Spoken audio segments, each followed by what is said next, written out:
Thank you so much for joining us here at KEXP, where the music matters. You can find us at 90.3 FM in Seattle, 92.7 FM in the Bay Area, streaming worldwide at KEXP.org and also on the wonderful KEXP mobile app. I'm Cheryl Waters. I'm so excited to be here live in the KEXP studios with Hotline TNT. And extra exciting, we're going to hear songs from an album that's not even released yet. Raspberry Moon's coming out in June. And we're so excited to have you here. Thank you so much. You ready to rock? I think we're ready. Hotline TNT live on KEXP.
Yowza.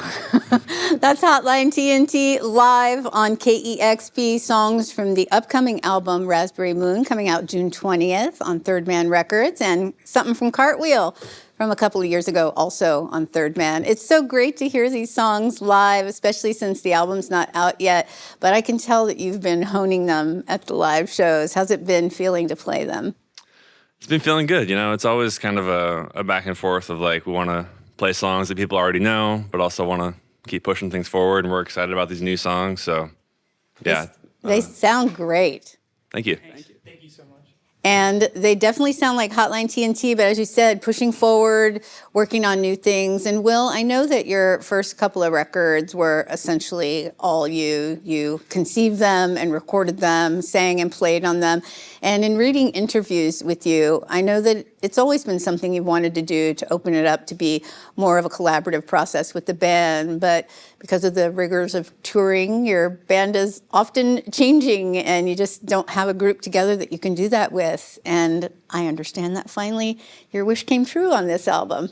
I think it did, yeah. We kind of settled in. These four people in this room have been together for, how long? Close to 2 years. Yeah, two years almost. So this seems like the right fit. I don't know if you guys want to chime in on that too, but yeah. Yeah, I'm not going anywhere. I think we kind of specifically, me, Mike, and Haylen, have so much chemistry because we've been touring together in other bands for a decade prior to us joining Hotline TNT. So I think it just kind of, we instantly synergize. Yeah, I think the touring aspect has been kind of a big roadblock for a lot of the configurations over the years, and yeah, this crew, we're all pretty much down to just die for it, pretty much, just keep going no matter what. So. Well, Will, specifically for you then, how did that change things in the making of this album? It was kind of a different process for you. Yeah, it was, it had its ups and downs. It was a little hard for me at first to let go of all the control, but once I finally did, I feel like we got some of our best results. So that's just kind of hopefully some growth as far as like opening up the songwriting and the band and the project and everything. So.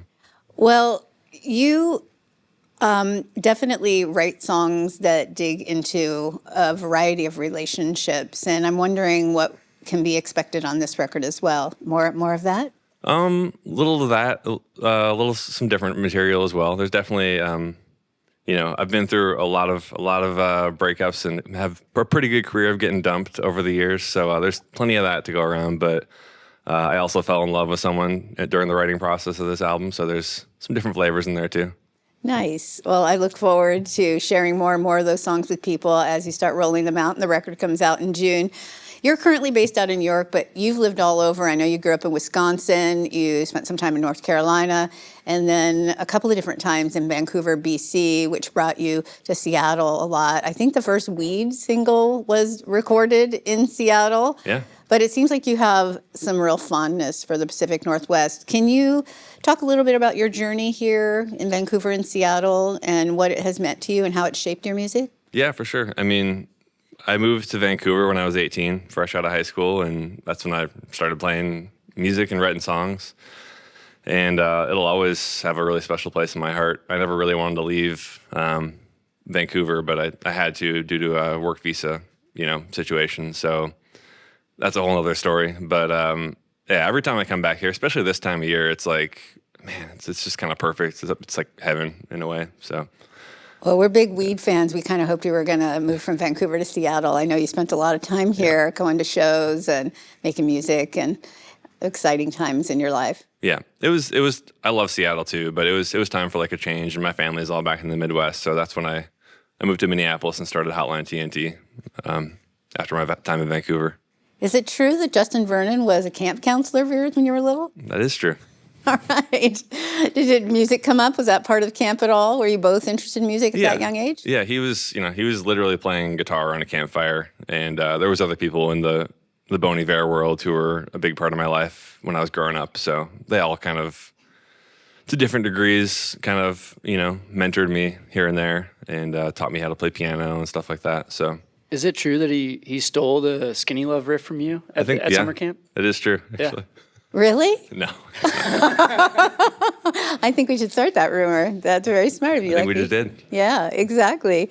Well, I know since you were young, DIY has always been an important thing to you since you were a young musician playing with older musicians and found how exciting it could be to be able to attend, those house shows and stuff. And you've sort of kept that as an important part of what you've done over the years. But, you're playing to bigger audiences now. You're on a bigger label. I imagine that there's some adjustment that needs to be made there. How do you, I can't imagine that you've let go of that ethos at all. It's part of all of the artwork that you do. Yeah, I mean, it's the DIY. We all four of us in different ways grew up in the DIY worlds, and I've tried fighting tooth and nail to hang on to it as much as possible. But, being on Third Man and having a team of a lawyer, booking agent, all that stuff, it starts slipping little by little, and I'm trying as hard as I can to keep it as much as possible rooted in kind of both camps, but it's hard for sure. Well, it's really difficult to do everything. You're doing a lot. And even outside of Hotline TNT, you have a lot of creative endeavors.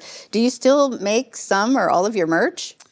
Well, we kind of we commission people. We have different artists that are, some of us have been in the band before. I don't do all the visual art myself, but I mean, between the four of us, yeah, we have a hand in pretty much every single step of every piece of art, whether it's audio or visual, coming out of this project is, we have a strict, what's the word? I don't know, embargo on it. Anything else that might try to sneak in. Well, I think it can be DIY to find new artists and help elevate them as well. So Definitely. There's still a way to weave that in. Yeah. Well, it's so wonderful to hear new songs from Raspberry Moon. We appreciate all of you coming by today. Thanks so much for having us. Thank you. We're live in the KEXP studios with Hotline TNT. A huge thank you to the band for that incredible performance, and a big thank you to all of our listeners and viewers as well. You make all of these sessions possible. We are a listener-powered resource, and you can learn more about us at kexp.org and make a gift in support of great sessions like this. And of course, subscribe to our YouTube channel. We'll let you know every time we launch a new video. Once again, a big thank you. It's Hotline TNT live on KEXP.